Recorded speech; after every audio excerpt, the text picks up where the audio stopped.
Okay, so we've got a few more people with us now, so we'll get started. As I said, welcome to our 9th session of the ADB Circular Economy Working webinar. My name is James Baker. I'm the Circular Economy Specialist for ADB, and I'm your moderator for today. We're going to follow the same format as usual. So we'll listen to a couple of presentations and then we'll have a question and answer and discussion session towards the end. So please feel free to enter your questions in the chat box, or when we get to the question and answer session, then we can raise our hands and we will try and get through as many questions as we can. As we know, circular economy covers many activities across our supply chains, and a key aspect of this is the reduction, reuse, and avoidance of plastics. And our speaker today from Koinpack is looking at that reuse, deposit return system, and alternative packaging. So a very interesting discussion. Launched in 2020, Koinpack has built a deposit-based reuse system for plastic packaging in Indonesia, allowing consumers to purchase their favorite brands in reusable bottles, a wide range of bottles, as we'll see, rather than using sachets and laminated plastics that we know are very difficult to recycle, but do package some of the most important hygiene and medicine goods that people use on a day-to-day basis. In 2022, Koinpack won a grant under the ADB Healthy Oceans Technology Innovation Challenge to support them with their development and with their expansion, and they're working with myself and my team in the Oceans TA to undertake that work. First, though, I'd like for us to learn a little bit more about the Technology Innovation Challenge and the work of our ADB Innovation Hub.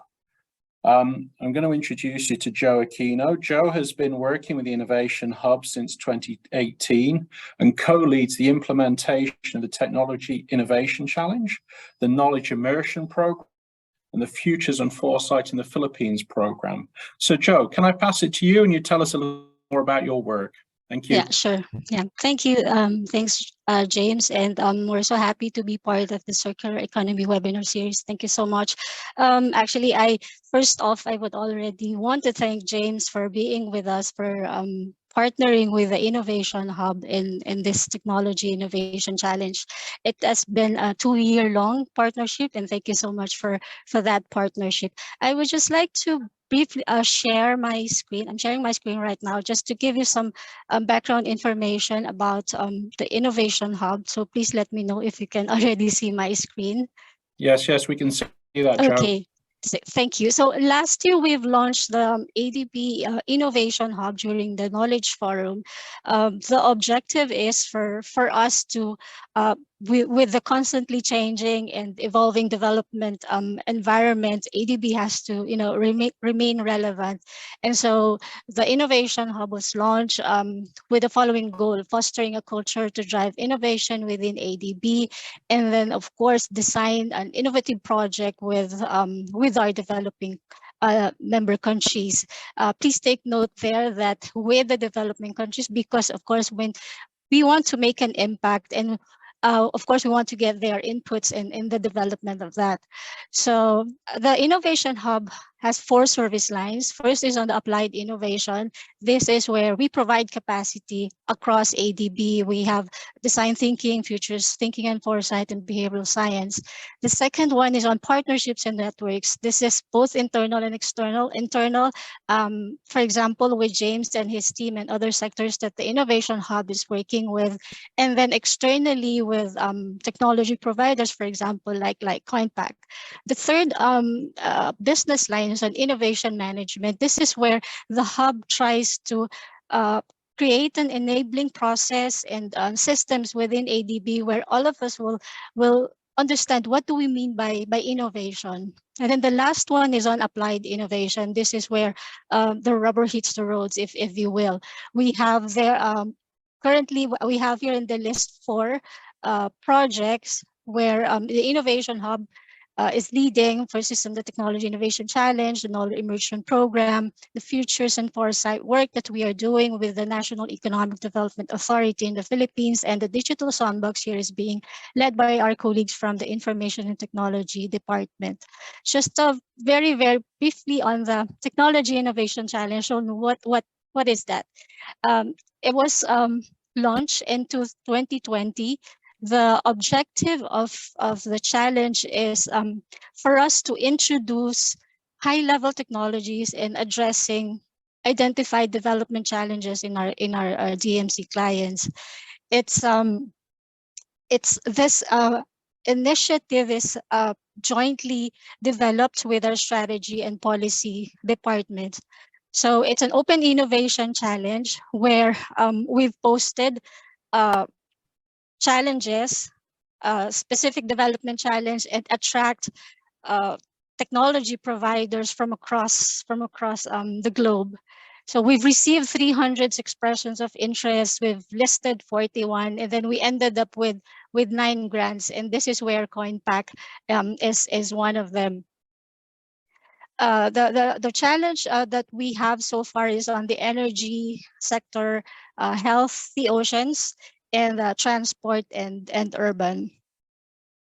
Just to show you 2 examples of the projects that we have completed. One is nearly completing, and the Technology Innovation Challenge is one in Tacloban here in the Philippines, where we've installed an efficient heating and cooling system. No, so sorry, the first one is in Vietnam, sorry. An efficient heating and cooling solutions that we installed in a meat factory in Vietnam. So we've installed their AGX technology, and it's actually the first time this technology was used in Vietnam. So it's currently getting interest from both private and in the public sector. The other one nearly completing here in the Philippines is the first renewable energy mini grid project. This is very first also in the region, where it's combining, this technology is combining a solar PV and a battery storage in a micro hydrogrid technology. And it's installed in an existing small irrigation to supply electricity in a local resort there. So yeah, this too is already the fruit of the 2 years journey of the Technology Innovation Challenge, and we are looking forward to featuring Koinpack even more, and sharing with you the results of this work with them. So I think it's a good segue to go to the next part of the series, but then I'll bring you over back to James. So thank you very much. Excellent. Thank you very much, Joe, and a very interesting, important work, interesting projects, and certainly working with the Innovation Hub as a TA project officer is an interesting experience. So we're getting a lot of benefits from that for our technical assistance program.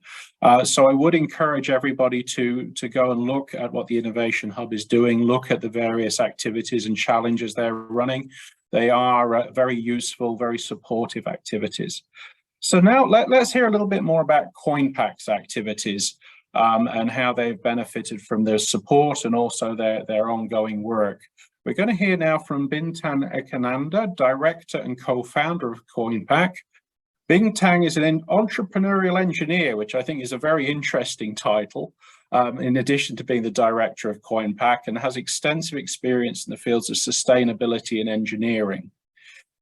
Under his guidance, Koinpack's received several awards, not only from ADB, but also from Alibaba, and was the first winner of the AIS Innovation Challenge. So Bintang, can I hand it over to you, and we'll listen a little bit more about what Koinpack's up to. Thank you. Yeah, thank you so much, James, for the introduction, and Joe for the comprehensive information. So yeah, please allow me to share my screen first.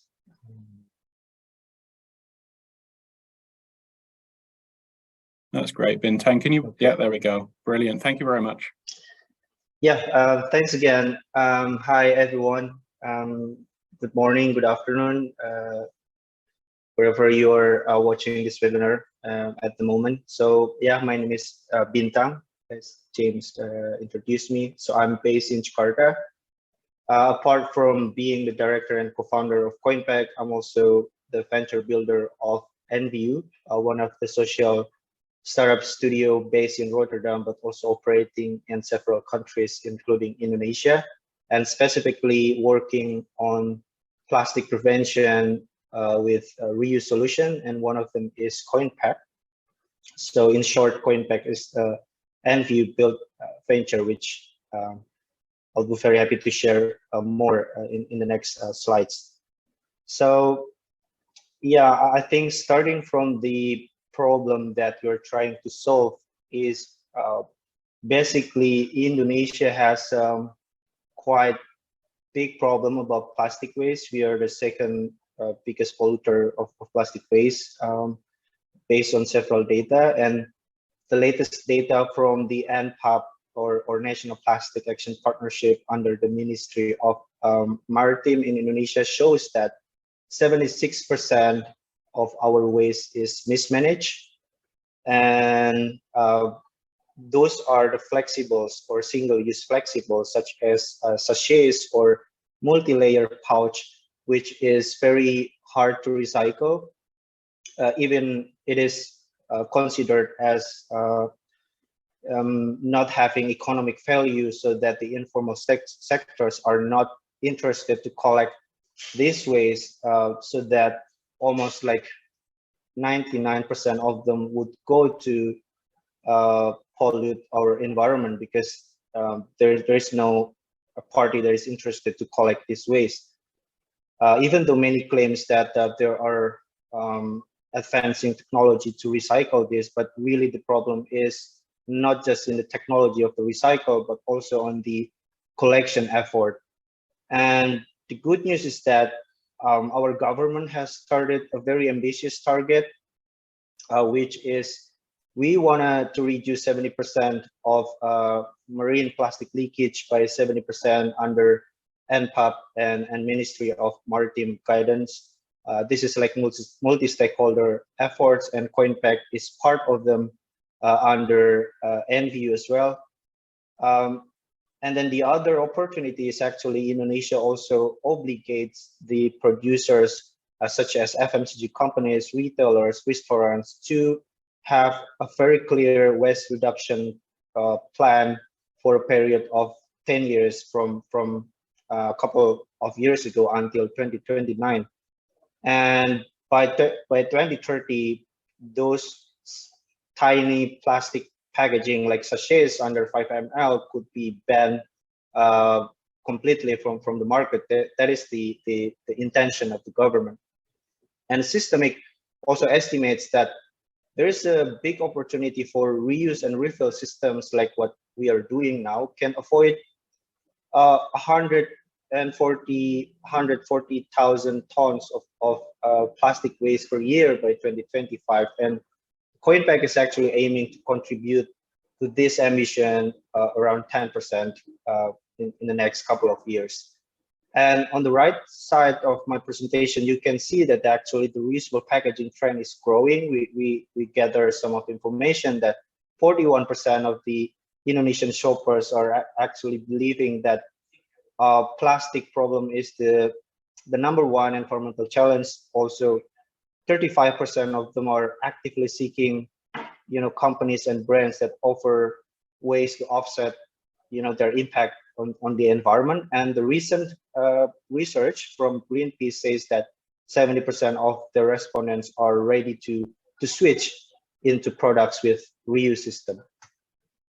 That said, we provide the solution, which is Koinpack. We're the first reusable and returnable packaging system provider based on deposit and reward model.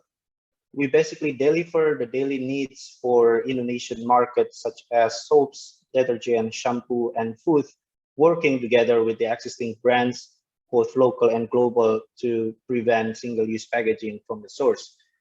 We are aiming to contribute directly to the SDGs number 11 as well as 12. We'll explain about that a little bit more on the next slide.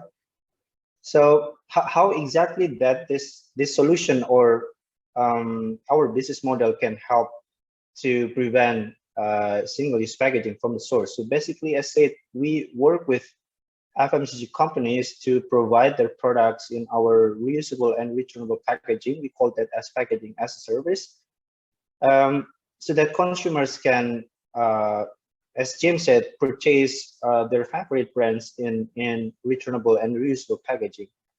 In more detail, so how we work is we are supplying our packaging to our partners, and then they will fill this packaging with their products in their site, and this is also on purpose. So basically, the filling process is as usual in their site to guarantee the quality and the hygiene as well.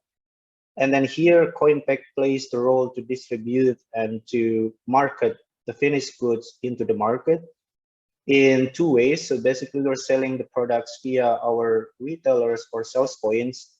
There are a couple of types of sales points that we have.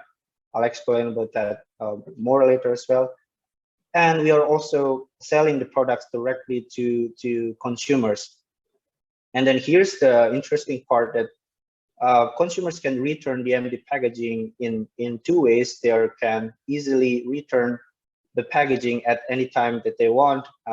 Whoever their family members can also bring this empty packaging back to the sales points or the drop points, and then repurchase with a cheaper price, because every packaging that they are returning will have a certain value of money. Or if they're purchasing directly to us, and then usually during the next purchase, when the courier is delivering the new products, the courier will also take back the empty packaging. So in that sense, we are not adding more trips or transportation to pick up the empty packaging, because as we know, one of the main arguments toward the reuse system is the carbon footprint from the transportation. But we are gradually demonstrating that this is possible, as well as making sense. So sharing as well several selection of our products that we have been piloting. So as you can see that we are providing product as small as 100 milliliter on the left side of the presentation. This is mainly targeted to our main target consumers who are consuming products in sachets or even like pouch, so that this is still affordable for them. Even as said, after they're returning the packaging, they will also get a discount. For example, this packaging, the 100 ml, has a value of 1,000 rupiah, and then yeah, every time they're returning this packaging, they will get a discount of 1,000 rupiah. So that even makes the price of the product even more affordable and cheaper. And this is the value propositions of our solution. So basically, we see that there are three stakeholders in our solution. First is of course the end consumers. As said, by returning the packaging, these consumers are not only being sort of like the hero or like actively involving in reducing waste, but also getting economic incentive up to 20% of cashback or discount after they are returning the packaging. And our research also shows that people are comparing the bottles with the sachets, and now it is even more affordable, so that they are preventing problems with using sachets, for example, like leaking. Once you're opening the sachet, you most of the time are not possible to store that. Otherwise, you're leaking the products and then making your kitchen messy, etc., etc. We can prevent that with the reusable bottles. And of course, for the sales points or retailers, they can get like a loyal or even like new market share, because people with sustainability minded would think that they are willing to switch into the products that is sold in this more environmentally friendly way. And of course, the loyalty will increase, because people are keep coming back to return the packaging and also repurchase. And they can also get up to 15% income increase for certain type of sales points that we have. I'll explain that a bit more later about what kind of sales points that we are really working on. Is it like, general trade, modern trade, or is it different type of sales points that we are working on? They are also feeling that now becoming very active or empowered as sort of like change makers in their communities, because they are actively educating their peers, their neighborhoods, to tell them that, hey, now you can get your daily essentials with more environmentally friendly way, and even it's affordable. That's a really good news for our target markets and for those consumers. And for the FMCG companies, this is very important as well, as they are quite often blamed as the main actor. But we are also seeing that there's a growing trend that they are intensively piloting not just a solution that is focused on the downstream, like recycling, but also now getting into more reuse and reduce type of solution like Koinpack has. In general, this is also helping them to accelerate their sustainability goal achievement and demonstrating strong commitment so that the other FMCG companies will follow each other, and then making the market is ready even more for reuse solution. And as said, that the packaging will treat it as an asset rather than a single-use packaging that you are purchasing and then discard it. With our packaging as a service, in the long term, you can see that the packaging will go back into your inventory, and then even you can get cheaper and cheaper price, because you can span the life cycle of the packaging. Like, for example, in the case of Koinpack, at least 5 times. Now we're developing a new packaging as well that can be used up to 20 times using the support from the TIC funding as well from ADB. This is talking a little bit more about who are really the consumers of Koinpack. So as said, we are in the mission of making this solution become very inclusive. As we know that many people think that the reusable solution can only be accessed by middle-up consumers, but this shows that even like low-income consumers with spending less than $100 or even like $50 per month can use the products in more sustainable way, with the main drivers, of course, not only the desire to reduce waste, but also the savings after they're receiving the cashback or discount, as well as the convenience, because it is just like their usual habit purchasing and then bring a couple of empty packaging back to the sales points and then exchange them. We also see that bring some of this empty packaging are not bothering them to keep coming and then to keep sticking with this system. These are the more explanation about our sales points. As said, that this is not like the general or conventional type of retailers like supermarket and mini market, but Koinpack is really spending a lot of time in doing research, creating this new kind of sales points that we're calling them as community-based channels.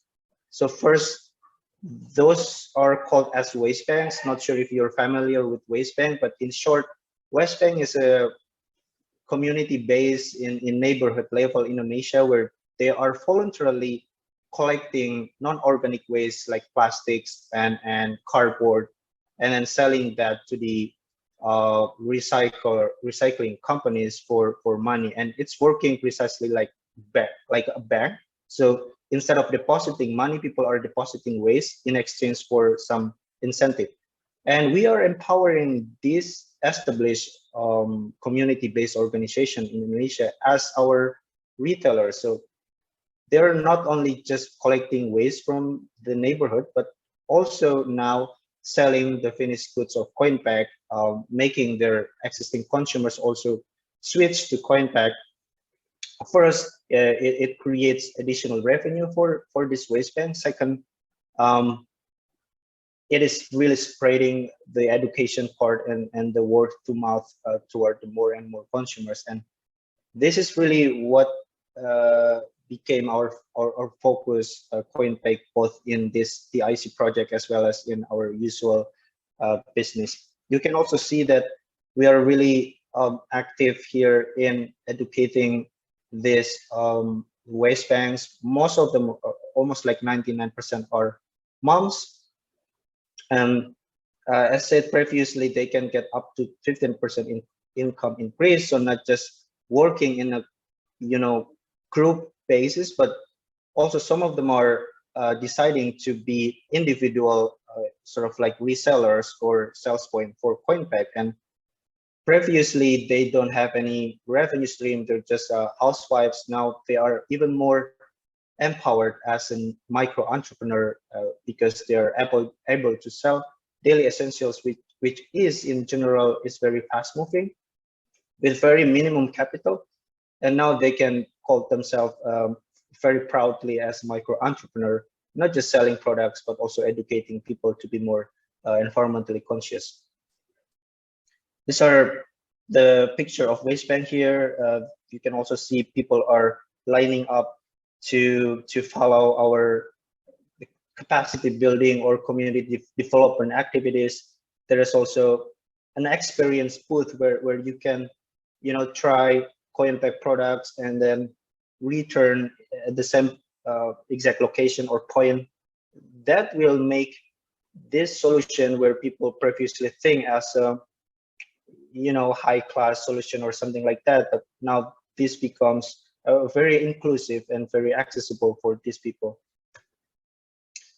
As said, we won the TIC on healthy oceans driven plastic waste. In the next couple of slides, I'll share briefly about what kind of technology that now enabled by this project with the TIC and ADB team.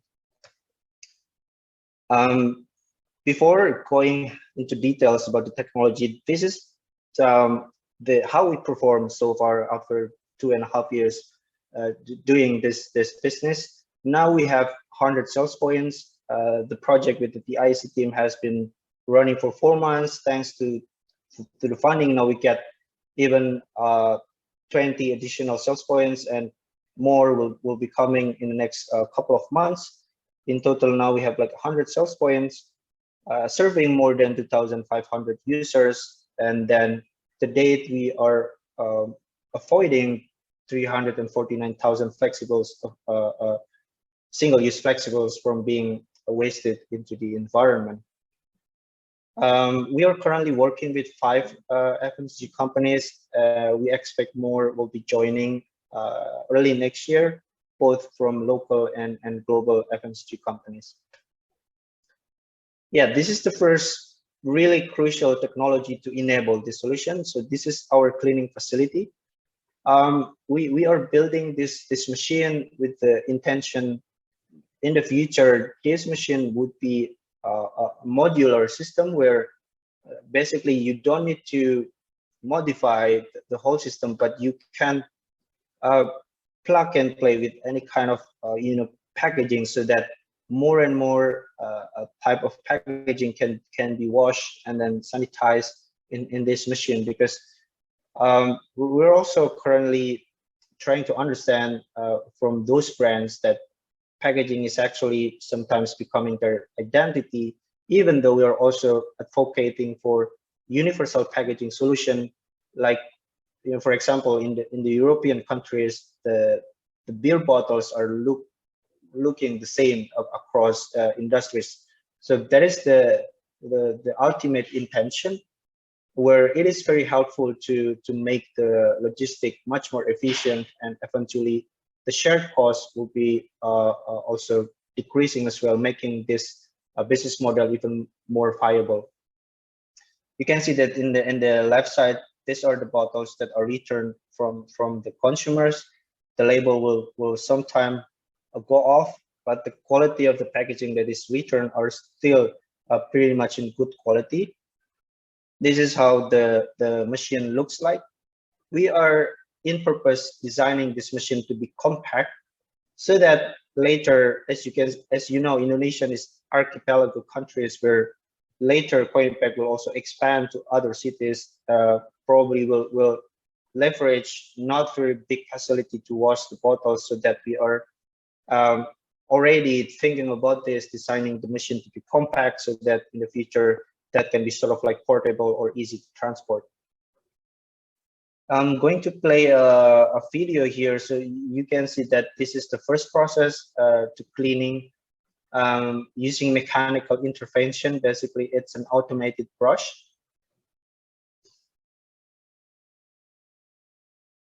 After this process, you will see on the right side the sanitizing process using food grade chemicals, so that it is not contaminating further the packaging itself. And we are also testing the quality of the cleaning to the certified laboratory. So as said, we are developing also new packaging with help from TIC grant as well. This is just a 3D design, so that the color will not be black, but rather the color will be transparent.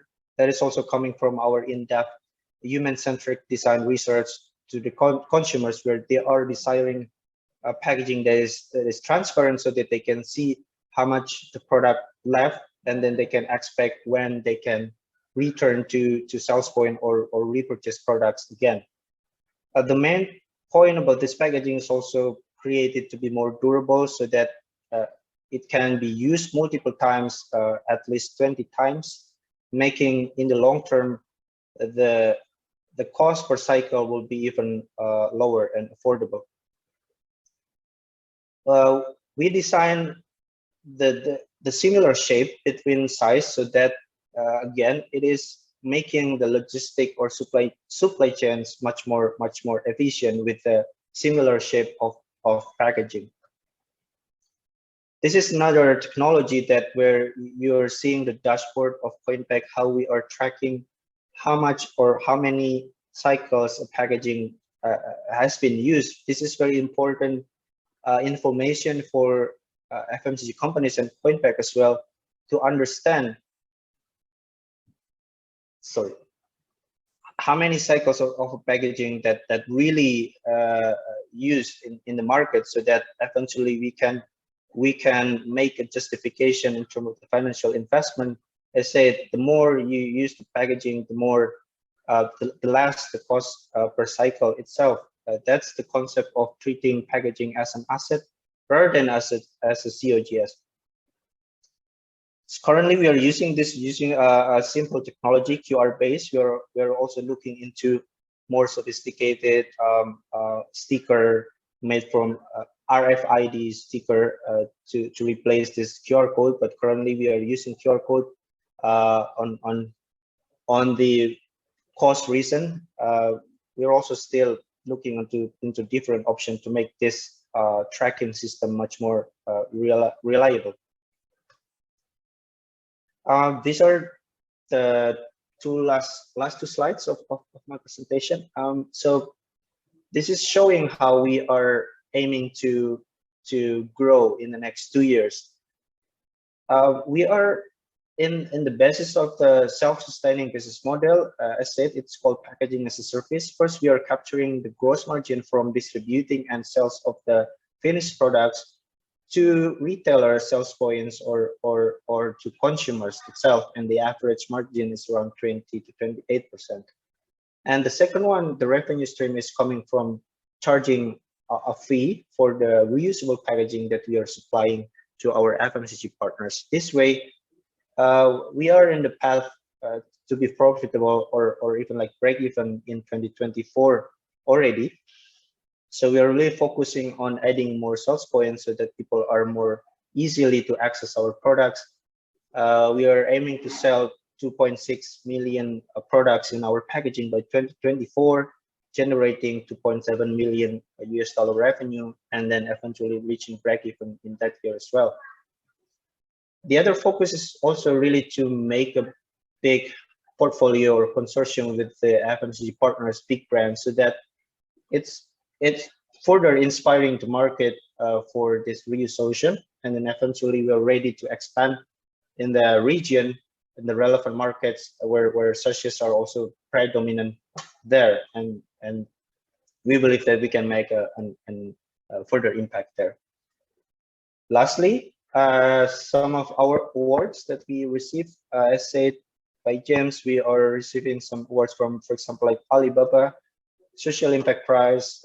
Recently, we are also receiving a grant from IKEA Social Entrepreneurship, and of course, from ADB Innovation Hub's Healthy Ocean Technology Innovation Challenge this year. We are also working very closely with the government as well under Indonesian National Plastic Action Partnership, technology partners such as Outla, advising our packaging development as well.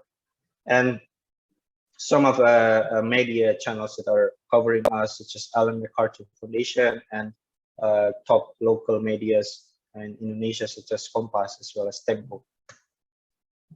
I think that's all my presentation today. Happy to answer any of your questions.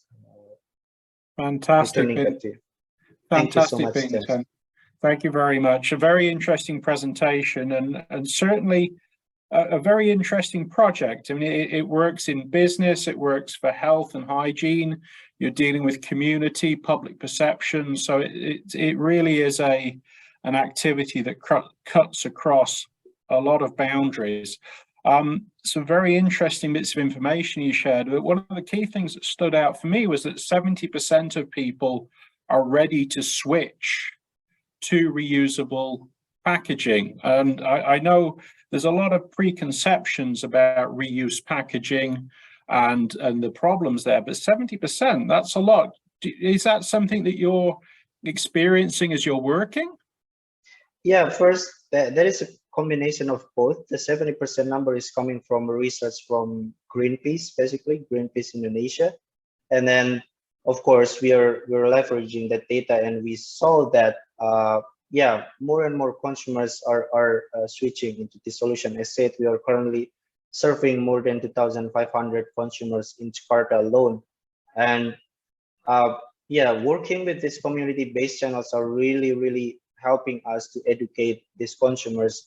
And one of the main concerns from consumers is the hygiene using reusable packaging. And you know, by working with these FMCG companies, the filling process is still done in the dedicated place itself. So it is sort of like guarantee the quality of the product itself.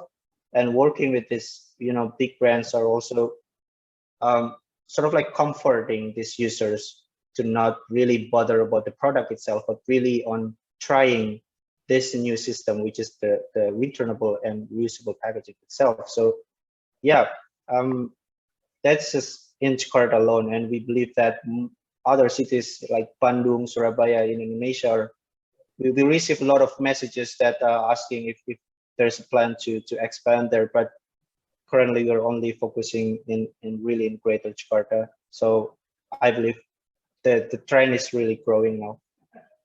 Yeah, so the market really is there.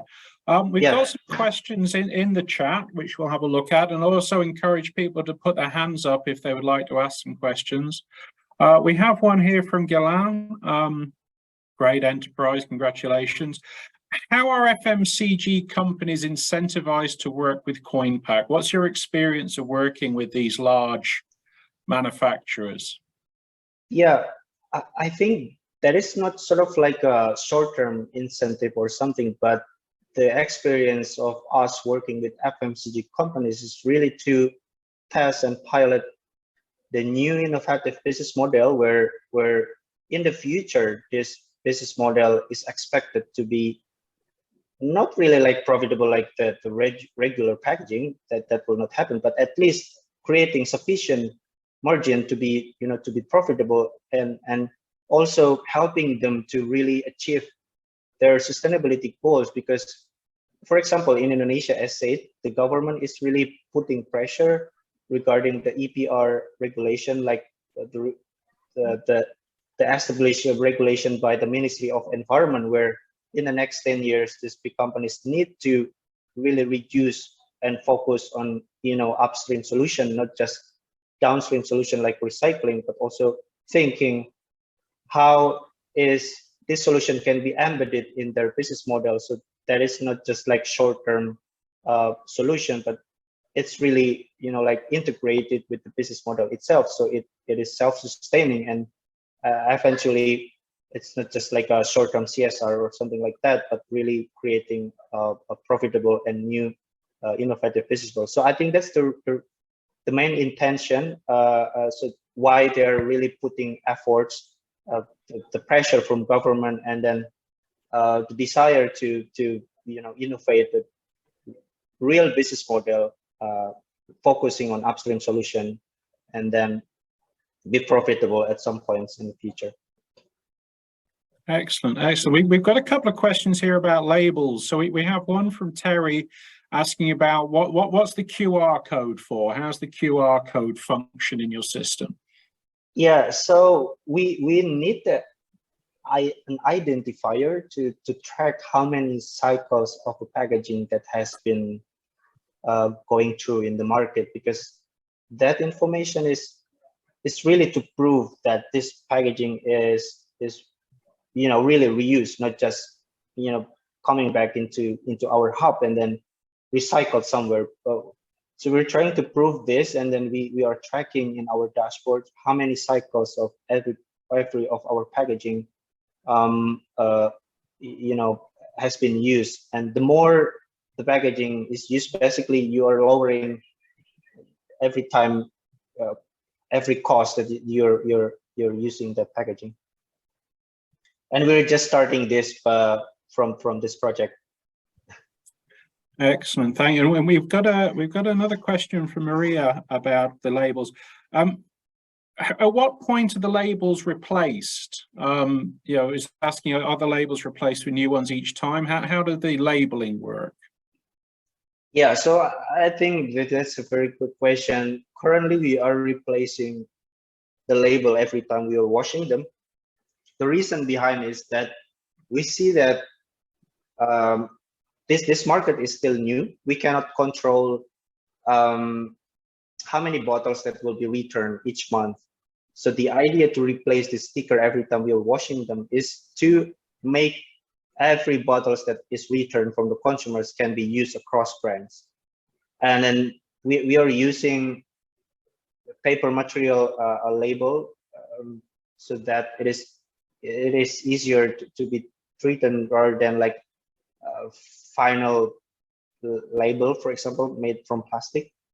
So the real idea of replacing this every time you're washing them is to make the bottles can be used across brands. So even increasing the efficiency so that we are not needing to purchase a bunch of bottles in our inventory, because yeah, that's the main idea of replacing label every time you're washing them.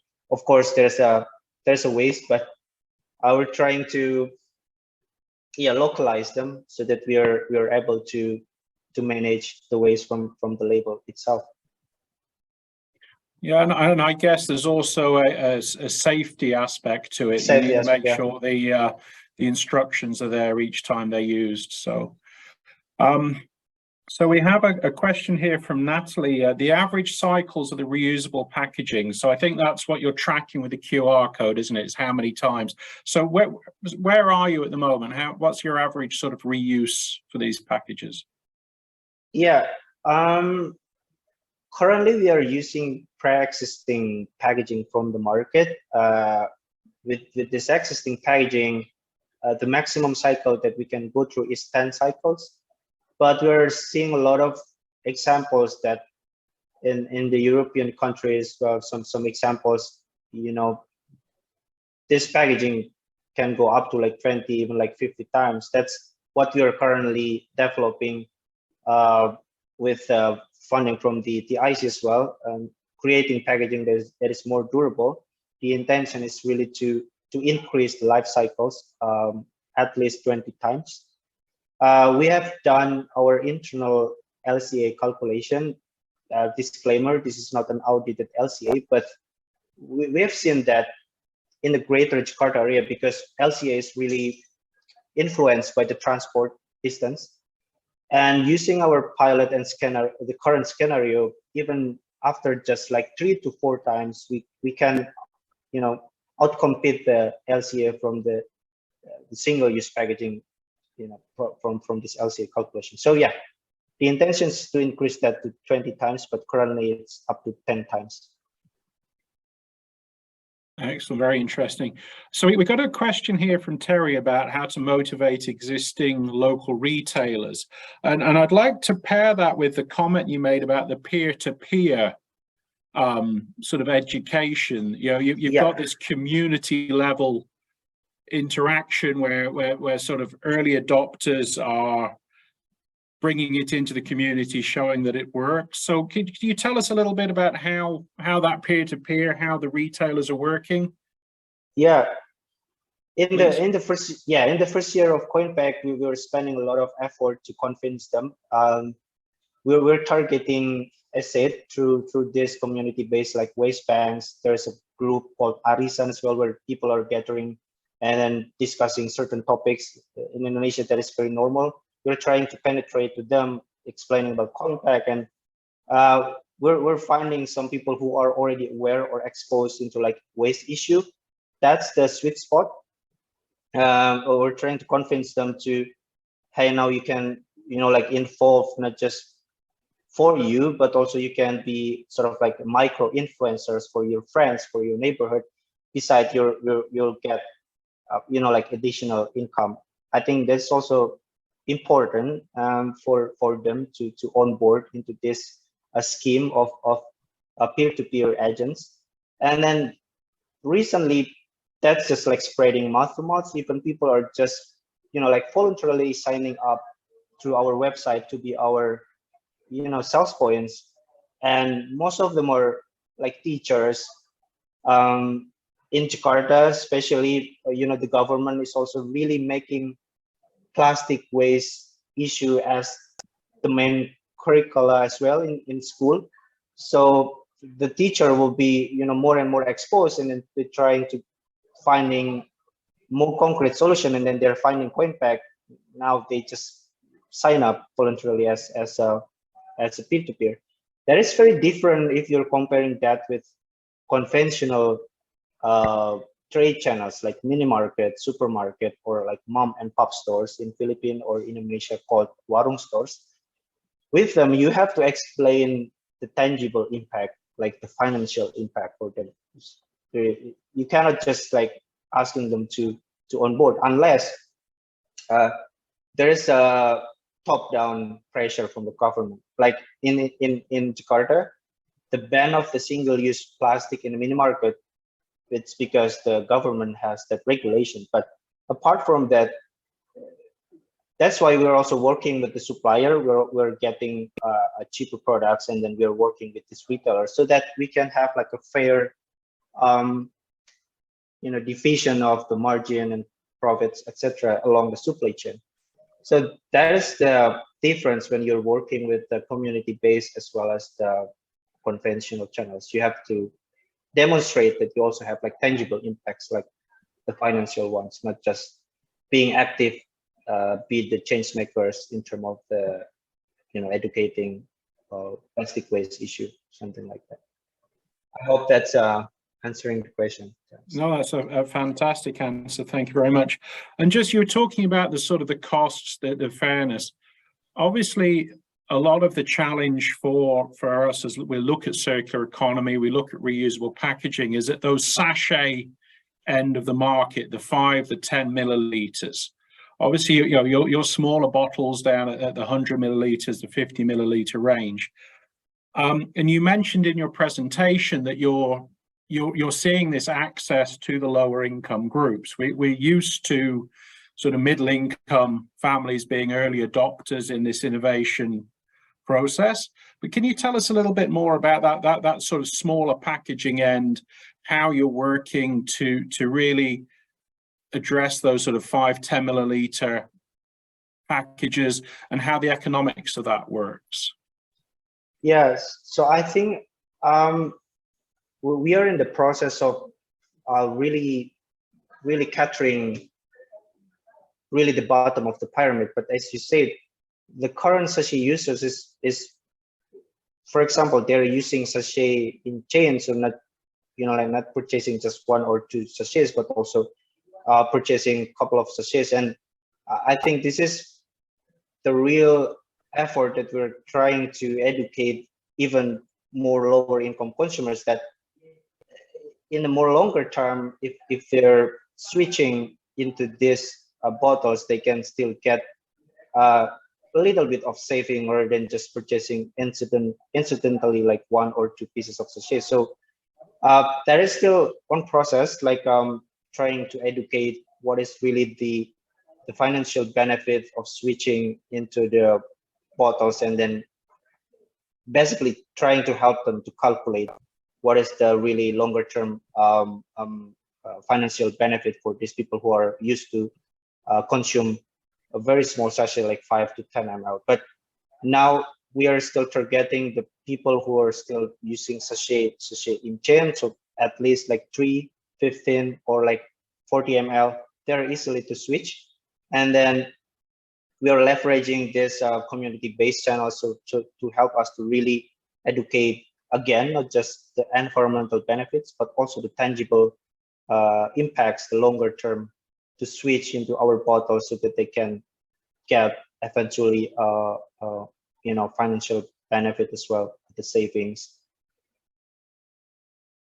No, and that's very interesting, and it's, you know, your observations that although we think of people buying individual sachets, they're actually buying 2 or 3 or 4 at a time.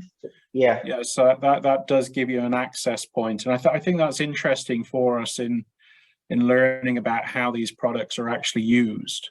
Yeah. We're coming towards the end of our hour. Are there any other questions from our participants today from in the call? If not, I've got one more question about sort of medicines. We've talked a lot about hygiene products, soaps, alcohols, those sorts of things. How do you see reusable packaging as we look at sort of medicines? How do we look at if you could just answer that one quickly, Bintang, and then we'll go to Terry, who's got his hand up. Yeah.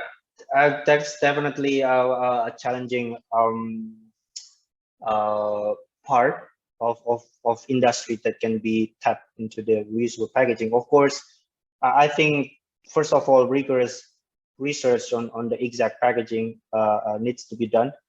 And even though currently it's not still our focus for Koinpack, because currently we are really focusing on daily essentials for people, but I've seen some couple of studies that, including the regulation from the Ministry of Environment, like in the next 10 years, that this pharmacy industry also needs to think how they can ban the very small packaging for the medicines. But I think that is really into the packaging research side. Yeah, and for the consumer side, I think it's like closed loop, even more educated people are accessing those products. So I hope that, you know, in the next decade, the market is more ready, the consumer side, and I think it's a big homework for the packaging side, the producer to have like rigorous research to find the suitable packaging for the medicine. Yeah, perhaps still a little bit early in the adoption process. Yeah, Terry, quickly, your last question of the day. Okay, thank you. That's my pleasure. So I think I have a observation and maybe I don't know whether you like these suggestions. As I mentioned about the QR code, so I think that's actually is a very good entry point. Later on, you can do some data mining, which can help to convince those big retailers like Unilever, big company, because they would love to know how many customers in where, consuming what kind of the products that will help them to do the real penetration of the market, which is they need to spend tons of money to do those survey, which can be obtained cheaply from you, maybe even free of charge. I don't know. I think that in a way later on you can also build some I would say additional service or added value to those company as data survey company. Just like one of the sponsor award you got, Alibaba. They use this AI technology very well, extremely sometimes too well. So I think that's an observation, but I think at least you in the first step, you rightly point out they will increase the improve the credibility, and then later on maybe it's easier for the next batch or investor to convince that your company is a real recycling company, not only you will take care about the entire LCA and then the carbon footprint. That is really a I would say a very useful tool to prove this kind of the benefit you would looking at rather than conventional waste recycling company. Thank you. I'll stop here.